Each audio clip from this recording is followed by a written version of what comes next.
September 17వ తేదీపై తెలంగాణలో భిన్న స్వరాలు వినిపిస్తూ ఉంటాయి. చరిత్రపై ఒక్కో పార్టీ ఒక్కో నినాదమిస్తూ తమ వాదనను బలంగా వినిపిస్తాయి. సెప్టెంబర్ 17న జరిగింది విలీనమని కొందరంటే విమోచనం జరిగిందని మరికొందరు వాదిస్తున్నారు. ఇక కొందరైతే ఆ రోజు జరిగింది విద్రోహమని చెబుతూ ఉండగా మరికొందరు మాత్రం దురాక్రమణ జరిగిందని చెప్పుకొస్తున్నారు. ఇలా రకరకాల వాదనలతో ప్రతి ఏడు సెప్టెంబర్ 17వ తేదీ రాజకీయంగా హాట్ టాపిక్గా మారుతోంది.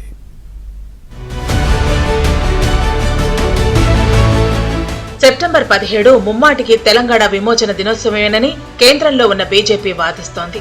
గత కొన్ని సంవత్సరాలుగా అధికారికంగా కేంద్ర విమోచన దినోత్సవాలను నిర్వహిస్తోంది. ఈసారి కూడా ఉత్సవాలను ఘనంగా చేయాలని బీజేపీ నాయకులు నిర్ణయించారు. కేంద్ర సాంస్కృతిక పర్యాటక శాఖ ఆధ్వర్యంలో 2 ఏళ్లుగా రాష్ట్ర విమోచన దినోత్సవాన్ని నిర్వహిస్తున్న కేంద్ర ప్రభుత్వం ఈసారి కూడా ఘనంగా నిర్వహించేందుకు ఏర్పాట్లు చేసింది. సికింద్రాబాద్ పరేడ్ గ్రౌండ్ లో ఆర్మీ కవాతు సాంస్కృతిక నృత్యాలతో బుధవారం హైదరాబాద్ లిబరేషన్ డే నిర్వహించనున్నారు. ముఖ్య అతిథిగా కేంద్ర రక్షణ శాఖ మంత్రి రాజ్నాథ్ సింగ్ వస్తున్నట్టు బీజేపీ నాయకులు తెలిపారు. ప్రతి ఇంటిపై జాతీయ జెండాలు ఎగరేయాలని బీజేపీ క్యాడర్ కు పిలుపునిచ్చింది. ఇక విమోచనంపై రాసిన ఒక పుస్తకాన్ని ఆవిష్కరించడం, ఫోటో ఎగ్జిబిషన్ ఏర్పాటు చేయడంతో పాటు బీజేపీ నేత గూడూరు నారాయణ రెడ్డి తీసిన రజాకార్ సినిమా ప్రదర్శన తదితర కార్యక్రమాలను నిర్వహించాలని బీజేపీ ప్లాన్ చేసింది.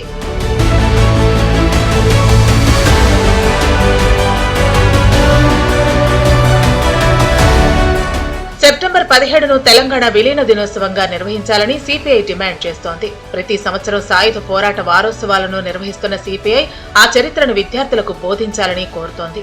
ఇదే అంశంపై ఇటీవల సీఎం రేవంత్ రెడ్డికి సిపిఐ నాయకులు లేఖ రాశారు. నిజాం అరాచకాలకు వ్యతిరేకంగా ప్రజలు సిపిఐ నాయకత్వంలో సాయుధ పోరాటానికి పిలుపునిచ్చారని, నాటి మహత్తర పోరాటంలో కమ్యూనిస్టుల వీరోచిత పాత్రతో పాటు హైదరాబాద్ స్టేట్ కాంగ్రెస్ కూడా భాగస్వామిగా ఉందనే విషయాన్ని సిపిఐ గుర్తు చేస్తోంది. సాయుధ పోరాట అమరవీరుల స్మారక కేంద్రాన్ని ఏర్పాటు చేయాలని, అందులో ఆనాటి పోరాటంలో అసువులు బాసిన అమరుల పేర్లను, ఫోటోలను ప్రతి గ్రామం నుంచి అధికారికంగా సేకరించి భావితరాలకు మార్గదర్శకంగా ఉండేలా స్మారక కేంద్రంలో మ్యూజియం ఏర్పాటు చేయాలని సిపిఐ డిమాండ్ చేస్తోంది.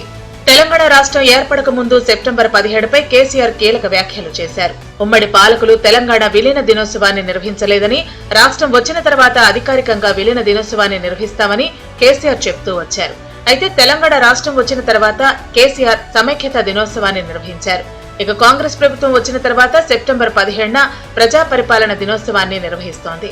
ప్రజా పరిపాలన దినోత్సవం సందర్భంగా పబ్లిక్ గార్డెన్ లో సీఎం రేవంత్ రెడ్డి జాతీయ జెండాను ఎగురవేయనున్నారు.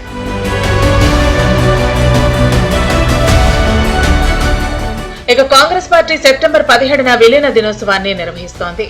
పార్టీ అధ్యక్షుడు మహేష్ గౌడ్ గాంధీ భవన్ లో జాతీయ జెండా ఎగురవేయనున్నారు.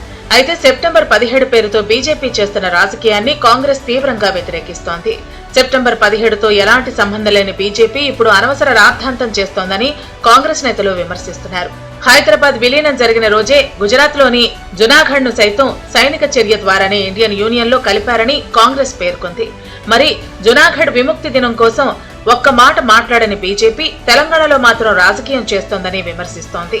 బీజేపీ విమోచన దినమని ప్రజల్ని కన్ఫ్యూజ్ చేసే ప్రయత్నం చేస్తా ఉన్నారు. వాస్తవానికి నిజాంకు వ్యతిరేకంగా పోరాడింది ఆనాడు రామానంద తీర్థ ఆధ్వర్యంలో కాంగ్రెస్ పార్టీ, దాంతోపాటు కమ్యూనిస్టులు. విలీనం కూడా ప్రధానమంత్రి నెహ్రూ ప్రోద్బలంతో సర్దార్ వల్లభాయ్ పటేల్ గారు ఆపరేషన్ పోలో నిర్వహించి ఈ విలీనోత్సవ కార్యక్రమానికి శ్రీకారం చుట్టారు. నిజాం ప్రభుని లొంగ తీసుకుని తెలంగాణ రాష్ట్రాన్ని భారతదేశంలో విలీనం చేశారు. ప్రజలు విశ్వసించాల్సింది ఇది తెలంగాణ భారతదేశంలో విలీనమైనటువంటి రోజు, తెలంగాణ విలీన దినోత్సవము. ఇదిలా ఉంటే సెప్టెంబర్ 17న జరిగింది ముమ్మాటికి విద్రోహమని కొందరు చరిత్రకారులు అభిప్రాయపడుతున్నారు. స్వతంత్రంగా ఉన్న హైదరాబాద్ సంస్థానాన్ని ఇండియన్ యూనియన్ దురాక్రమించిందని, కాబట్టి విద్రోహ దినంగా పాటించాలని పలు ప్రజా సంఘాలు పిలుపునిస్తున్నాయి.